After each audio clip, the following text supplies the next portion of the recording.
Living with Cancer is a patient-led organization committed to strengthening the voice of people living with cancer in South Africa. Through advocacy, community engagement, and the development of the country's first patient-led cancer registry, the organization works to ensure that patient experiences, data, and lived realities contribute to better understanding, research, and support for those affected by cancer.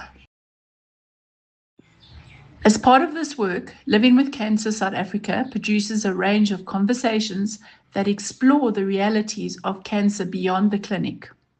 What Cancer Reveals is the organization's third podcast series and introduces a new perspective on how cancer is understood and discussed.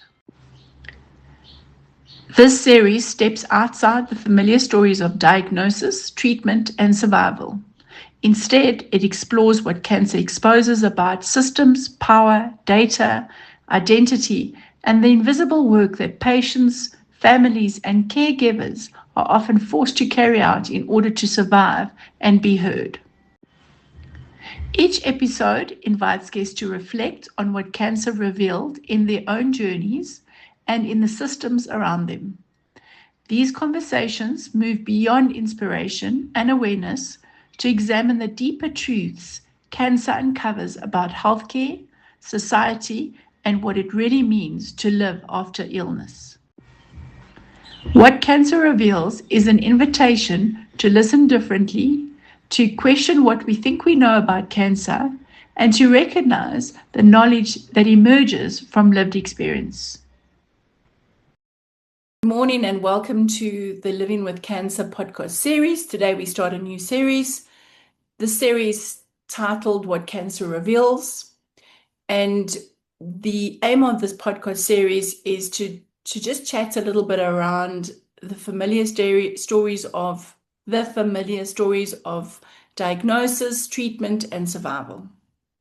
Each episode explores what cancer exposes about the system, power, data, identity, and the invisible work patients are forced to do to survive and be heard.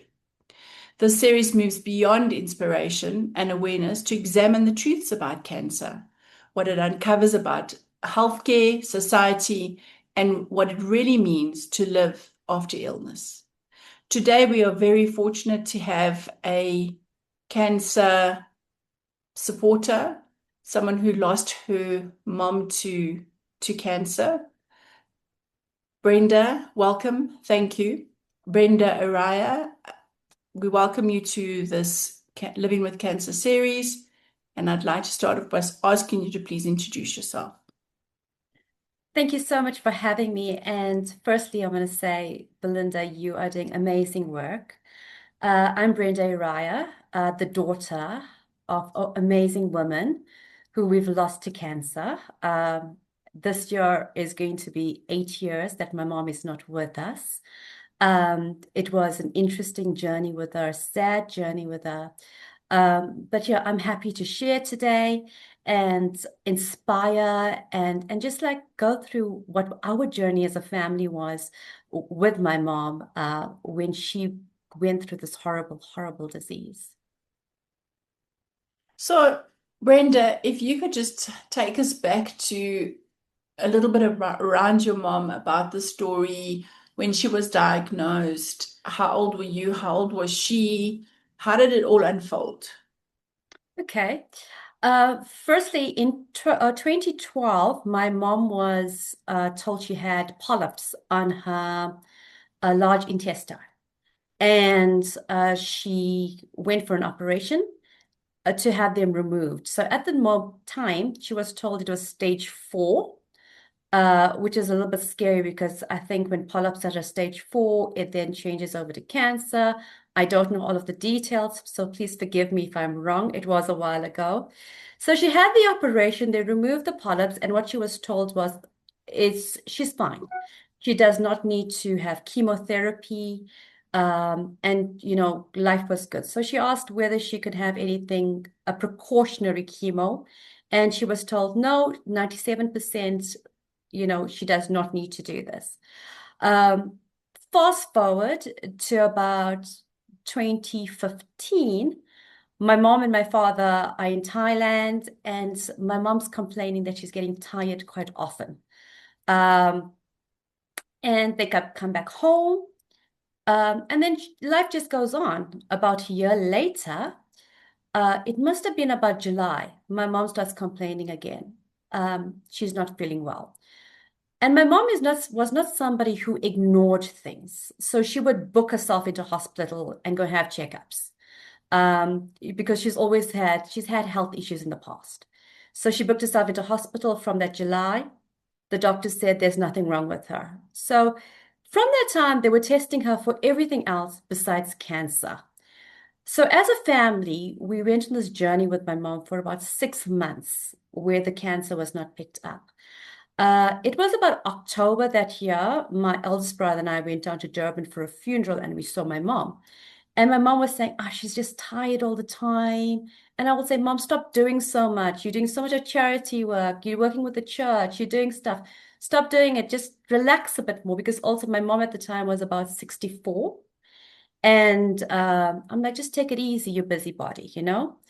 When we saw her that October, she looked tired, but to us, she was still fine. You know, because mom's mom, you know, we as children, no matter how old you get, you don't notice the little things. A month later, it was about the 10th of November, we go down to my grandfather's 90th birthday. Yes, so we've got a good gene pool. And we get to my house, and it was the scariest thing because we park at my mom's where the kitchen is, and we walk up the stairs, and my mom says to us, I'm going downstairs, come meet me in the room, which is so odd because we drive from Johannesburg to Durban and she didn't wait for us. She says, no, come meet me downstairs. And she had cooked for us already. And we're like, what is going on? So we go into the room and she says, no, I'm just very tired and I just need to rest. And my mom was not my mom.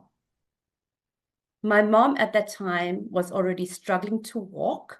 She was just out of breath and she was weak. She could not stand the smell of food in the house, yet she had cooked for us. And now we all are, what is going on? My father gets home and we are having this discussion where mom is tired. We've got to get her checked up. But till then, my mother's been in and out of hospital like 4 times. No one has picked up that's anything wrong with her. They are saying things to her like she is in depression. She has PTSD. One of the doctors had picked up that my cousin had passed away the month before and tried to convince my mother that she had PTSD from my cousin's death because they had a very close relationship. They had given her a script for antidepressants. And my mother had said to my father, I am not getting that script. I am not taking the pills because there's something wrong with me. From November, so now about for 3 weeks, to early December, my mom is getting worse. Every time my father takes her to hospital, they are basically saying to her, there's nothing wrong with you. My eldest brother goes down to Durban about that second week of December. And he says, we got to go to hospital. I'm going down. We've got to see what's going on with mom. But by now, my father is totally frustrated because there's only so much he can do as a person. My mom wakes up in the middle of the night. She is walking around. She is just in such immense pain that my brother, he's like calling doctors and said, you've got to come home, give her an injection, all of that. The doctor gets there, give her an injection. She rests for a bit. After a while, again, the pain is just absolutely crazy. They take her to hospital, another doctor to St. Augustine's, and they go to a doctor there. And the doctor checks it out, at the same time says to her, there's nothing wrong with you, go home. My mom passes out with pain in the physician's room before she leaves because they already say to her, go home. That's the kind of pain that she was in, and people were not believing her. The only reason they admitted her into hospital is because she passed out with pain. They admitted her into hospital that night, and yet again, the doctor is saying to her, There's nothing wrong with you. We're discharging you in the morning. My brother, who's a pastor, he phones me and he says, Bren, we have to pray. Get everybody together and pray because mom is not leaving this hospital because we don't know what's wrong with her. A nurse sees my brother and says to him, just hang on, we're going to do something, you know? And she starts prepping my mother to be tested. And she says, don't worry, we'll convince somebody. The next morning, the doctor comes in and goes, okay, we're going to do the x-rays on her and do all kinds of tests. At this point in time, people have been making, I think there's, people have been just giving her tests or tests on the surface to check. So check on the surface whether what's wrong with her, but not extending this to anything further. They got medical records that she's had this polyps, but they are not testing. So the next day, they do these chest x-rays on her to find my mother had tumors on both her lungs. My mother was a non-smoker. She was one of the healthiest people I knew because she's had health issues. So they found these tumors and they gave it a couple of days where she had to go and see an oncologist to basically confirm whether this is cancer. So if they found, I think it was like a Thursday, we found that she had these tumors. And then the next week, she had got an appointment at the oncologist. And they said to us that she's got stage 4 cancer. My mother at this point was so weak. She was already in bed. I mean, not in bed, but she was like, she struggled to walk. She was out of breath. That in that moment, when I received that news, I knew that this was it, that this was going to be our journey. For the next 2 weeks, so my brothers had gone down to see my mom, and I'll never forget, it was the 20th of December, I had flown down to be with my mom for the next couple of weeks. We kept on saying to doctors, because she kept on complaining about a pain in her neck and a pain in her back. And then she couldn't sit up. So the problem was every time she ate, she would lie flat and then she would want to throw up because of the pain that she struggled to sit up. So we said to the doctor, can we have an MRI, whatever scans there was, because we want you to know what this pain was. Because we as a family are insisting, sit up. We thought she wasn't comfortable. We bought her a brand new lazy boy. We were trying to get the fixes for her, which was not working because she wasn't comfortable. The doctor said to us, you know what, when she starts chemo, all of the cancer cells will start to die. But we are saying, we understand this, but we want to see what's going on in her, what we are dealing with. So my father had to insist and motivate for an MRI because, as we know, it's a very expensive test. When we got the test results back, we found out that my mom had a tumor around her neck and she had a tumor on a kidney. So then we knew now this was the issue and this is the reason why she was in immense pain. Whenever she had to go to the doctor, my mom would lie in the back seat of the car and my father would have to drive so slowly because any bump or stop, she would be in pain. It would cause her to be in pain. So we had to really treat her with kid gloves. And that was how we found out that my mom had cancer. Wow. Unfortunately, this is not new. I think this happens so much and also often rather. And I think, when you were telling your story, it reminded me a lot of my own story and many other stories I've heard before. So you described your mom as almost an invincible lady. What happened thereafter? What happened with the rest of her journey? Yes. So my mom was she was a mom. She was the housewife. She was the matriarch. till the days we were in our late 30s. So my mom passed away when I was 38. So 38, my elder brother was 40. Just to give you an idea, the brother above him was 42, and then my youngest brother's 8 years my junior. Just to give you an idea of our age bracket, my mom was the matriarch. When my mother looked at us, even at this age, we knew we were wrong. We knew something was wrong. She spoke with her eyes. She was that authoritarian, but she was a loving, beautiful woman. Um, and she was also a woman that did everything for us. Like if we went home, she would be doing the cooking. There was nothing I was able to do for my mother or serve her because she was the mom.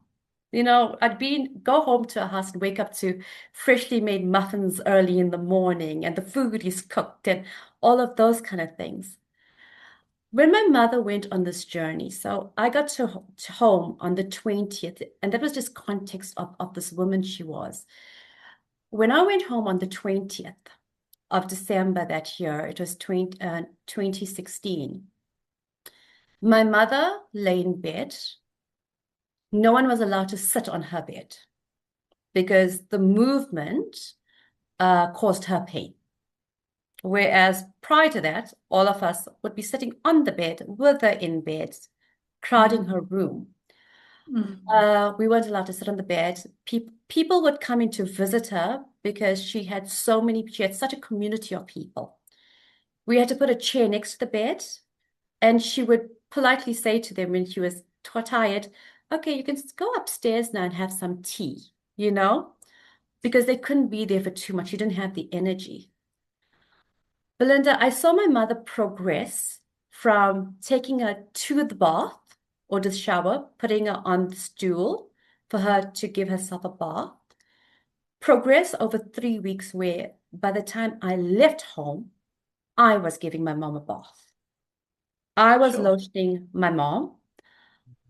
She progressed from when I got there, she was eating soft food, vegetables, because she couldn't handle stand meat, to when I left home 3 weeks later, her food was liquidized and she was drinking out of a straw. Sure. The and that was always my mom's issue. She struggled to eat whenever she got sick. We couldn't cook in our home for 6 months because she couldn't handle the smell of food. So that was the first 6 months, because it's first 3 weeks of her diagnosis and of how she progressed. She had chemo, and as I said, my mom was already in bed. Uh, she had such strong chemo on the first, because I stayed for her first treatment. She went into the oncologist for a vial. They sent one home with her. And it was just really strong. A week later, my mom had an allergic reaction to the chemo. She was in hospital for a week, I think. My beautiful mom, a whole skin color changed. My mom was much lighter than I am, but her skin color changed with this chemo burnt her skin. And then then she went back home. It was the 17th of January. We get a call from my father saying, Mom's readmitted into hospital. You'll all need to come home because I don't think she's going to make it. All of us pack our things. The next morning, we all journey down to Durban from wherever we were. And my dad, so I've got a biological dad and I've got a stepfather. So my biological dad, he picked me up from the airport. My aunt kept calling me and she says, Brenda, tell me when you're at the hospital. So I'm going to meet you at the hospital, and this is my dad's sister. And I get to the hospital, Belinda, and I don't understand why my aunt is saying this to me. But anyway, I get to the hospital. I go in to go look for my mom. And I see this woman sitting on the bed. And I don't recognize who she is. And I think what's worse, she didn't recognize who I was. Sure. My mom was so sick that she was having symptoms of dementia. Sure. Then I looked at her and I stood in front of her and I said, Mom, I'm here. And she stared at my face and then she suddenly put her hands on my face and she says, oh, you came. Oh. And in that moment, they were taking her down to the X-ray to X-ray her brain because they thought the cancer had gone to her brain and she had brain cancer. So we wheeled her down and with the nurses, and she just held on to my hand because she recognized me, but she could hardly speak. Mm.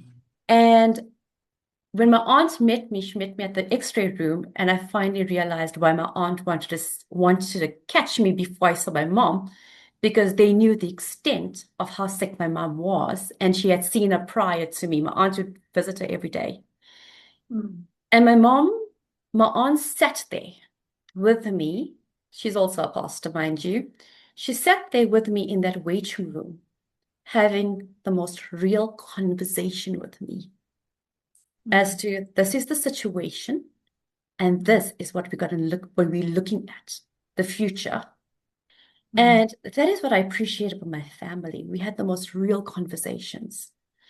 My mom came out of that room, and uh, then the family started to gather.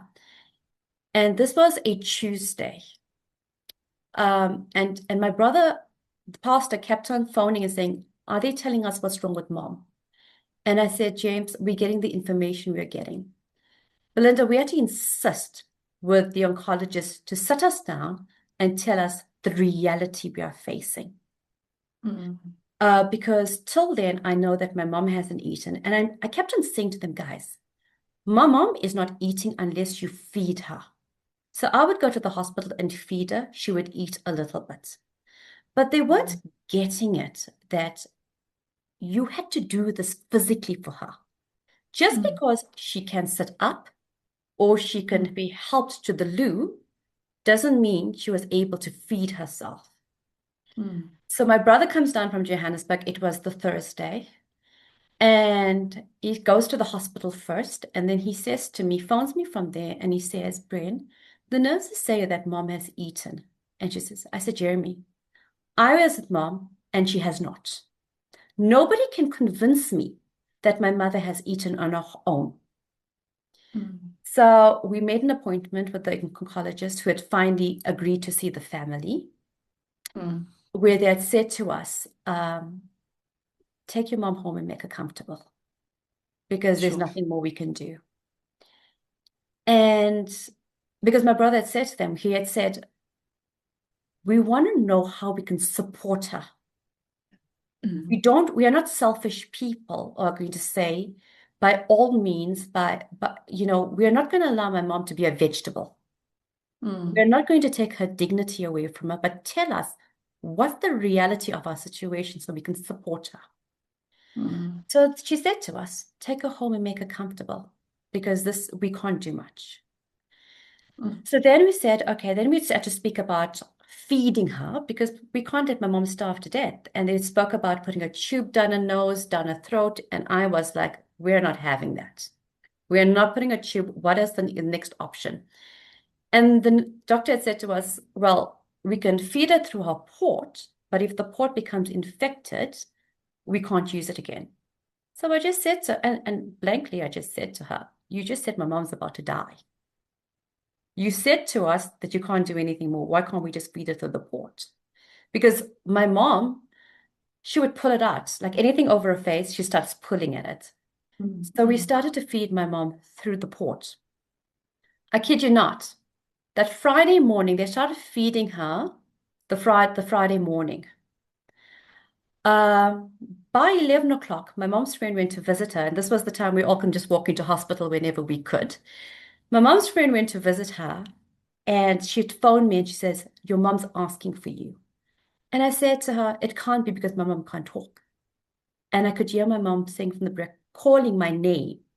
I mean, muffled, but calling my name in the background and saying to my mom's friend, I could hear it through the phone, just saying, I love you.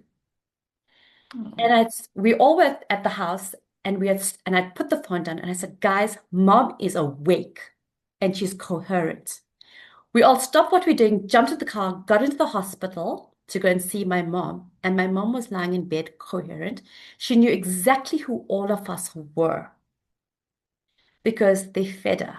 And this was the reality of when people don't listen. Because I kept on saying to the doctors, my mom is malnutrition. She is not eating at home. We need help. But nobody would listen. Mm. So thereafter, we were prepared that my mom's not going to do chemo again because now they told us to take us home. So this is January. She goes back home. And I go back and forth to take care of my mother. We had a caregiver. We had people supporting us, which was incredible. And it was April that I went home to spend the time with my mom. And she decided, the rule was the only time my mom will go back onto chemo if she decided that she goes into chemo. None of us are going to force her to go back into chemo. But I think my mom, in her mind, she felt that chemo was going to save her. And she's going to do, nobody wants to die. So she was going to do everything that she can to survive. And that April, she decided she's going to do chemo.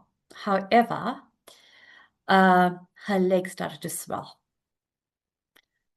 And me, in my silliness, what do I know about this?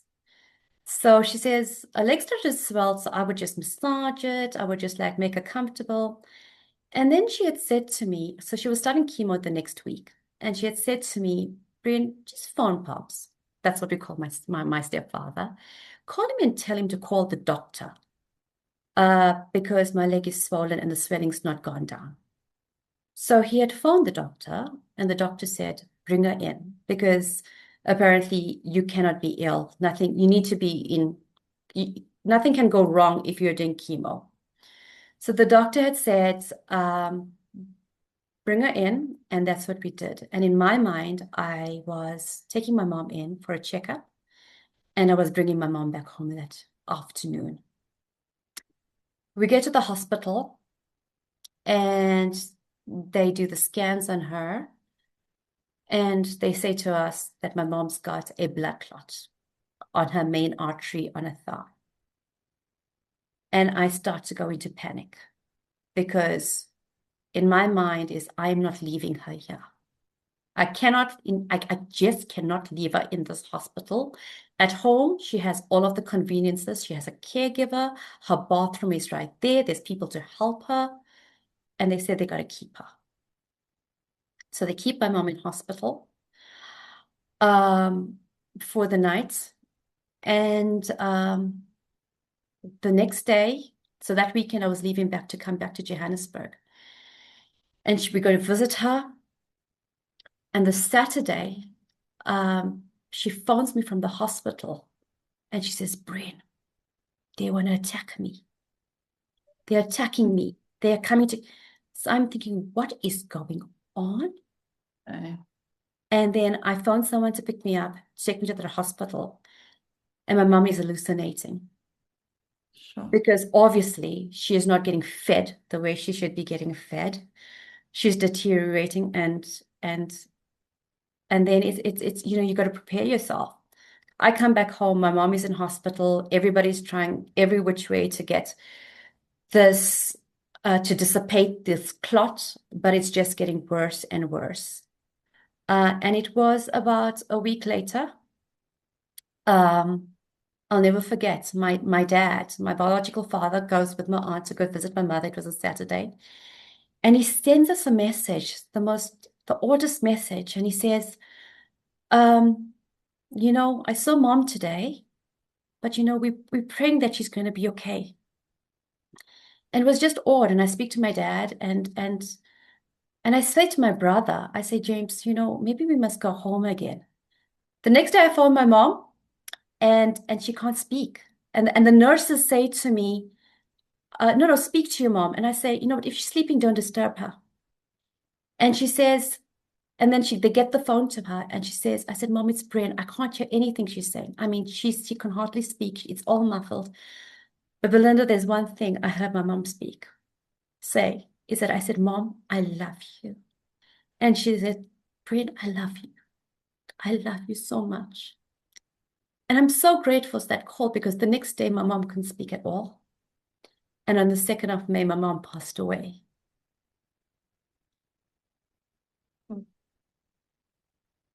Brenda, thank you so much for sharing the story because I think it's always important to see and to understand the depth of what you've gone through and to see it from the daughter side, from the family side, from the caregiver side. I think we often hear it from the patient side, but how you see things and as you're telling the story, eh, what it also revealed to me is that there's a lot that we, the cancer community could do to help educate, inform, you know, Absolutely. you can't even have a small little sniffle if you have chemo because it Yeah. just, you know. So I think what you did share for me is exactly what we need to do is we need to spend more time educating, providing more understanding of actually, you know, and there's so much that was unknown for so long. Yeah. So I'm sorry that you had to go through that because it shouldn't be that way. Mm-hmm. So going back to a little bit about what the session is today, how do you think that the experience that you went through, because it was a journey on its own, how do you think that's influenced how you think about the future?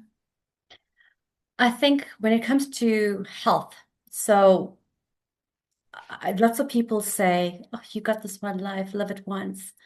It's not easy because when you get to the end of the life, your end of your life, there's a possibility that somebody else is going to take care of you. Now, my mom did everything she can for her own health.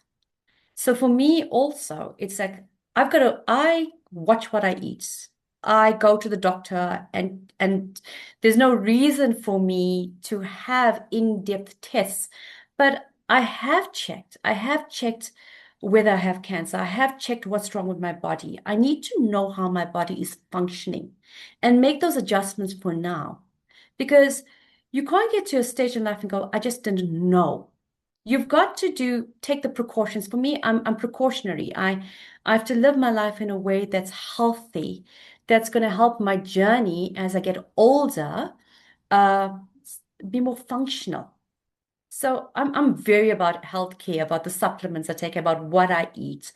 Um, Talking to people and my friends and my family, we're very open about it. I am very open about this journey that I've been with my mother. I'm very open about, uh, we talk about our health journeys. We talk about what we're going through.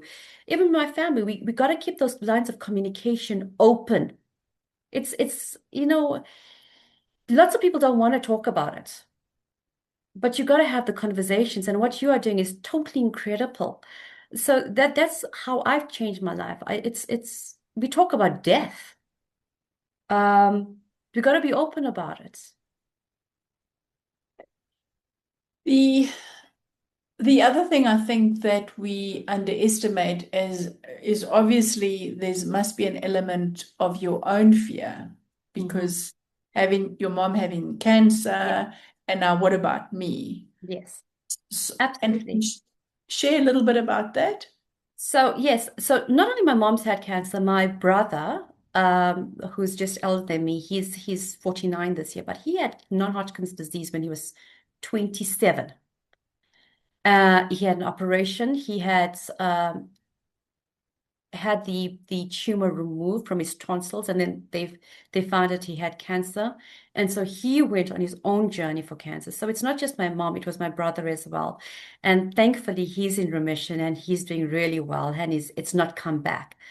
Um, yes, the fear is there. It's the craziest thing, Belinda, because I think the most subtle cancer is breast cancer. So you always like, okay, is there a pain? Is there a lump? Is there a something? So one thing that I have done, I have been to a doctor to do relevant tests to see what I could be susceptible to, to see what's my sensitivities.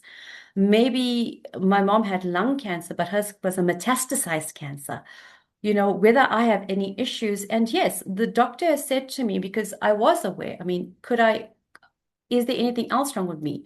So, I mean, I've been to a doctor and she says, if there's any chance in your lifetime, yet you're in really brilliant health, of you getting cancer, it will actually be skin cancer because that's my sensitivity, which I know will not happen because, I have a good skincare regime and I don't spend any time in the sun.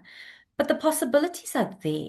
And we can't put our head in the sand and go, okay, it's never going to happen to me because it could happen to anybody. Like, for instance, could my mother have done more? She's done everything she could. She did her health checkups. She did all of it. I don't think she could have done more, but there's always a possibility, but we've got to be looking at it from now. So I'm very aware of the possibility. And I think what's important here is,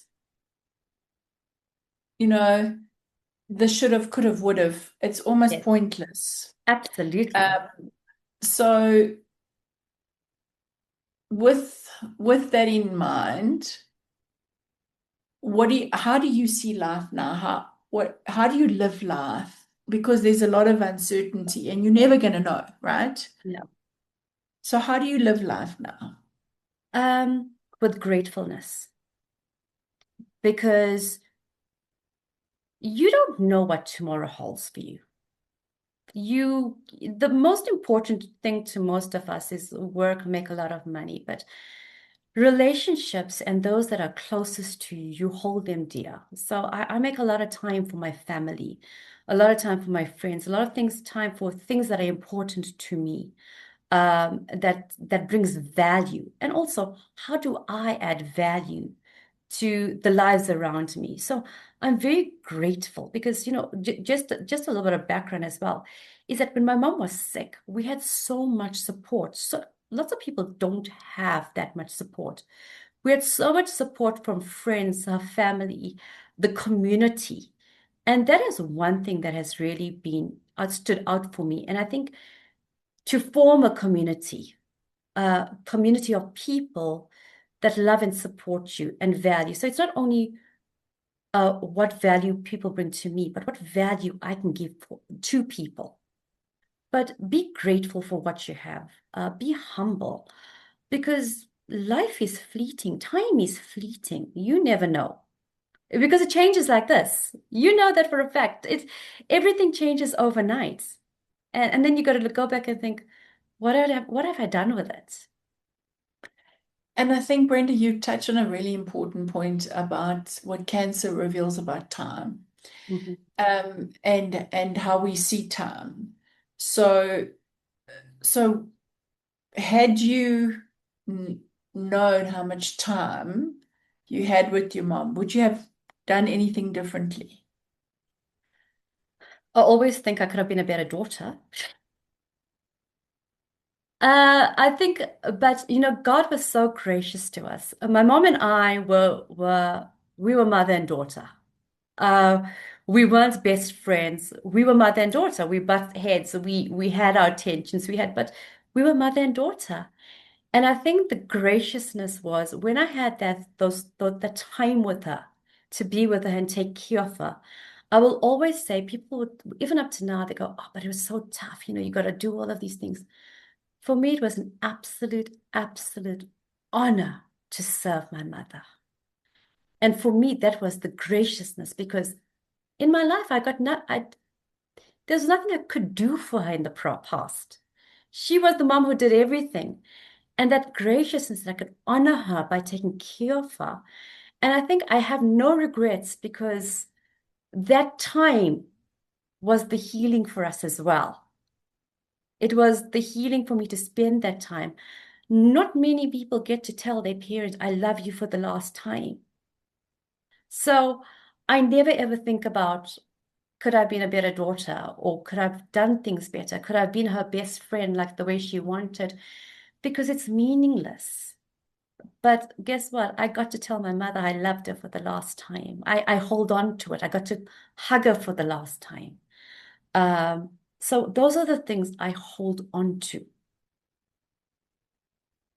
Thank you. And that's so beautiful. Brenda, it's been such an honor to listen to your story and how you experienced it. And I think your mom would be incredibly proud of who you are and how you've honored her and you've honored her life. And I think it's beautiful that you're able to say, um, you wouldn't have changed anything because that's beautiful. I think the worst is to live a life of regrets, right? So thank you. Thank you for sharing. I think it's given people just listening to your story a perspective on, we often can't change things. What we can do is accept. And I love what you said about being grateful. Mhm. You start your day off with being grateful and end your day off with being grateful. It's a beautiful Yeah. start. Any last words of wisdom? Everybody's journey out there is different. I always call that 3 months with my mom the grace period. We got that little bit of grace to love on her for a little bit extra because we got 6 months. I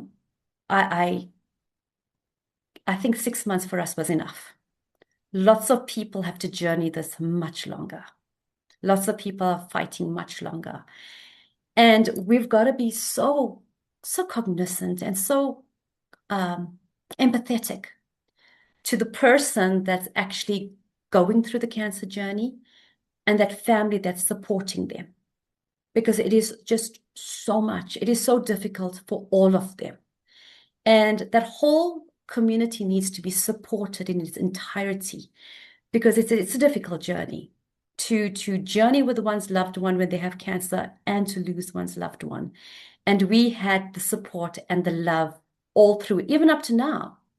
8 years later, my mom's friends, family, they always remember her. They will send us messages. And it means so much because you start to believe that people have forgotten her. And just to know that they remember her and the woman she was and how she loved everybody and did things. And it means so much. And sometimes when you think of people who have journeyed this and are journeying this, remember them, message them, love on them, no matter how much of time has gone. Because yet 8 years have passed, that's still my mom. That's still my mom who I would have loved to be here. And that person who somebody else has lost is still their mom or husband or somebody. So if you remember or think of or they've lost this person, message them, love on them, because this is still their person and this is still their journey. Thank you. That is so beautiful. Thank you. Thank you for your time and thank you for agreeing to be so vulnerable and share your story.